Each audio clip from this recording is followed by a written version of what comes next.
Bu mətbuatla bağlı da fikirlərimi bildirmək istəyirəm. Bəli. Qərbi Azərbaycanda biz yaşayanda, o vaxtı mən Yerevanı yaxşı tanıyıram, Yerevanda oxumuşam. Nərmanov rayonu deyirdilər ki, Yönə stadionun yanı. Orada API institutu var idi, 2 fakültəsi var idi. Dil ədəbiyyat, bir də tarix fakültəsi. Bax, rəhmətli Mütəllim müəllim oranı qurtarmışdı. Orada bizim ali savadlılarımızın heç birinə bir vəzifə vermirdilər. Ən yaxşı verdikləri vəzifə ferma müdürü olubdu. Hamısı baş götürüb qaçırdı didə. Gün düşüb gəlirdi Azərbaycana. Azərbaycanda işləyirdi.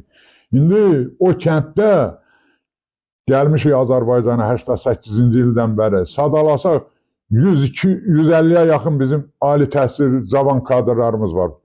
Bakı şəhərində, rayonlarda müxtəlif vəzifələrdə işləyirdi. Amma orada erməni bizə imkan vermir.